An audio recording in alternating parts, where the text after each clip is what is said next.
operate both ways. You can think of them as on-ramps and off-ramps to the digital economy. And there are really long lines to use our machines. This is a machine we have in Bogota to use our machines. This is a machine we have in Bogota. It's about 6 months after we first put the machine into service. And every day there's a line of people waiting to use our machines. I'm going to walk you through a little bit about why this is a good business and why we've been successful at it. It costs us about $10,000 to put a machine into service. A little bit less in the United States, a little bit more in Argentina. We then stock the machine with about $10,000 in inventory. Some of that inventory is in the form of digital currency inventory. Some of that inventory is in the form of digital currency. Some of that inventory is in the form of physical currency. The machine will then sell as much as $40,000 per month. Something's out as often and as many as possible, as quickly as possible. We started in the United States. And when we started 3 years ago, there was very little competition. We would put out a machine, and we would be the only Bitcoin ATM in town. What we found was we were doing quite well, but there was also a lot of competition. So after we would put out a machine, someone else would put out a machine. Our machine would still sell a lot of Bitcoin, we would still make money, but we weren't dominating the market. We're only building a small amount of brand loyalty and only a small amount of mind share within our consumers. So we looked at the map of the entire world and said, where can we go that will have less competition? And what we found was that there was almost no competition to be had in South America. So we decided to deploy our next 50 to 100 machines into South America. And what we found is that there's the same demand in South America as there was in North America. So our newest machines are in Argentina, and Colombia, and Mexico, and Chile.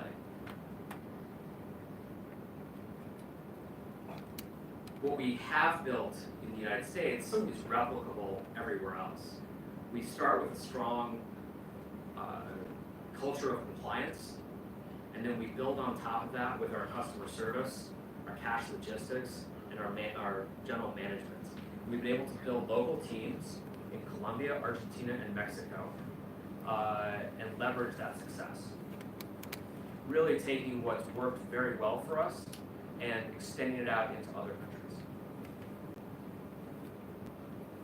So when we started, we had a few goals in mind for what we wanted to do in Latin America, and we've accomplished those goals. We have deployed our first 15 machines in Colombia, deployed our first 10 machines in Argentina. We already have a fleet of 80 machines in the United States that's working quite well. We've gotten to over 10,000 customers in Colombia. We've done over $1 million in sales since we began only a few months ago.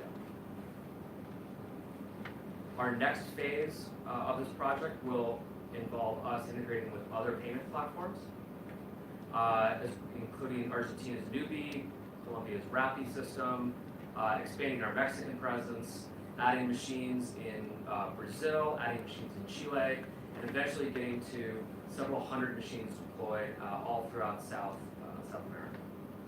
After which, we'll then start looking at other places that need Bitcoin ATMs, like Africa, like parts of Southeast Asia. Just to put it in context how long we've been operating, we put out our first machine more than 3 years ago. We very quickly got to $1 million in sales per month. Last year, we got to our 50th machine in the United States. And then this year, we've been deploying machines in South America. This is a brief description of sort of the economics of what we're doing. Our net income and our burn rate is a little bit less than $100,000 a month right now, as we've been building out our fleet of machines. So we're not burning cash. But at the same time, we still need to expand our fleet before we become as profitable as we want to be. Every time we deploy a new machine, it's incrementally profitable. We just need to get to our next 50 to 100 machines to really turn a corner on profitability, and then we'll start bringing in much larger sums of money every month. This is a business that is capital intensive, and so we're not going to organically grow fast enough. We want to grow organically very fast, and so we are working towards having a large fleet deployed. This is a little bit, don't bother with the names, of who my team is. It's not just me. We're a team of about 35 people spread out throughout North and South America. Our primary office is in Chicago, but we also have offices in Bogota, Colombia, Buenos Aires, Argentina, and we have a few people in Miami as well. I think I've said this in the past, but our primary job, job number one, is compliance. We want to make sure that we're in compliance with all laws, regardless of where we're operating. Obviously, the U.S. has a very strong set of regulations to prevent money laundering, terrorist financing, and the like. We comply with those laws. We've had several very good audits of our KYC and AML policy. And then we also have similar regulatory requirements as we go country to country. So Colombia has its own, Argentina its own, as well as in the U.S. states. And we work very closely with all of those governments to make sure that we're in compliance. This is a little information about who the rest of our team is. Primarily, our team is composed of experienced people in financial services who have long careers working in well-regulated environments. Myself, Eddie Winehouse, both University of Chicago Booth grads, and everyone else has gone to top schools and worked for top companies in and around Chicago. And in the case of Latin America, our director of Latin America used to work for Walmart of Argentina, Microsoft, and Yum Brands. And he's been phenomenal help in sort of learning how to scale that business. This year, in order to finance all of this growth, we are doing a raise of equity in the form of a SAF, a simple agreement for future tokens. We will have a security token that will be issued next year, but this year everyone buys into the SAF.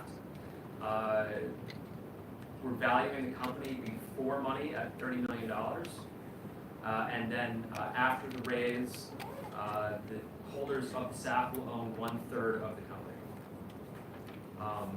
So it'll have a post-money valuation of $45 million. We've already raised about half of that money, and so we're just working on the second half of the raise right now. Each token will represent 1 share of common stock, and then it could be traded on secondary platforms in the United States, like Open Finance Network, Templum, and T0. We're very good friends because we're in Chicago with the Open Finance Network team. And like I said, that token will be issued sometime next year for active trading.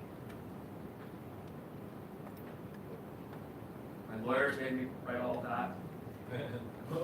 Read it quickly. But that's the key to Bitcoin. Thank you. Do you have any questions? Yeah, we're going to take questions? Yes. Okay. Steven. That's okay. I'll speak loud.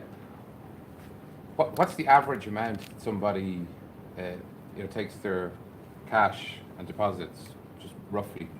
Yeah, sure. On average, I would say our average transaction size is about $350. So they tend to be small business, micro business transactions, as opposed to investor transactions. And are people using the BTC that they buy to do a cross-border transaction, or what's your feedback? Yeah, usually? What we find is that most of our clients are dealing with something online that they're buying. Very early on, we were dealing with clients who were buying things from what I would say, small factory orders, whether that's for car parts or doghouse parts or other things that they buy from Chinese factories. T-shirts, pins, hats, you name it. Those are the types of things that were on the network they were buying. And it's very difficult to do cross-border, PayPal or WeChat. Those things don't work well from the U.S. to China and back. So we saw a lot of transactions like that. Thank you. Your fee structure is going to be a flat line, step up, step down. Yeah, it's a flat fee of 12 to 18%. Our clients seem to not think about that very much, mostly because of the value of the transactions they're doing. We are facilitating something that would otherwise be impossible for them to do. It's very hard to get money between countries. How do you risk manage the entire thing? Where do you source your bitcoins from, and how do you manage the volatility? Yeah, that's a great question. So we get all of our Bitcoin mostly from over-the-counter trading partners. We trade with most of the large U.S. financial institutions that trade Bitcoin, DRW, Acuna, Jump, as well as all the major exchanges in the United States. And so we have an active sort of risk management facility there. But in general, we don't hold Bitcoin for more than 3 or 4 days. And our clients they don't seem to care what the price of Bitcoin is. So we have a very steady income every day. Our clients come when Bitcoin goes up, they come when Bitcoin goes down. So we're in many ways recession-proof in the Bitcoin. And so we don't really think very much about the price of Bitcoin. We've been doing really well this month, even though Bitcoin has been going down steadily. So how do you market, for example, in South American countries? You know that earning cash is very important for marketing. Yeah. Either online, offline, or especially in the South American countries, they are more or less monopolized. Yes. Are you going to the local partner? They do the marketing for you, because even though you put a Bitcoin ATM somewhere, you have to let people know where it is, right? That's a great question. And in a traditional business, I would spend a lot of my time marketing. In this business, I spend almost no time marketing whatsoever. We do a little bit of Google advertising. We're on all of the maps, so Google Maps, Bing Maps, Yahoo Map. But we have to do very little otherwise. And that's mostly because people are so desperate to get a Bitcoin today that they go to Google and they say, how do I buy a Bitcoin today? And up pops our website. And so we've been very successful with that. Then we're at conferences. We were just at the C20 conference in Buenos Aires, attended by about 4,000 people. We'll be at the Latin American Bitcoin Conference in 2 weeks. Again, that's probably going to bring 3,000 or 4,000 people. And then it's a lot of word of mouth. We don't spend a lot of money advertising. So most of our burn goes into the machine customer service and not into advertising. And there's a line of people still waiting to use our machine. We also have a partnership that I didn't mention. We have a partnership with Walmart in Argentina. So they have about 1 million people that walk through their stores every day in Argentina, and we will very shortly be in about 1/3 of their stores. Thanks, Eric. It's great to learn about the traction we have. Next is hydrolyzed geo. Back to all afterwards. Thanks.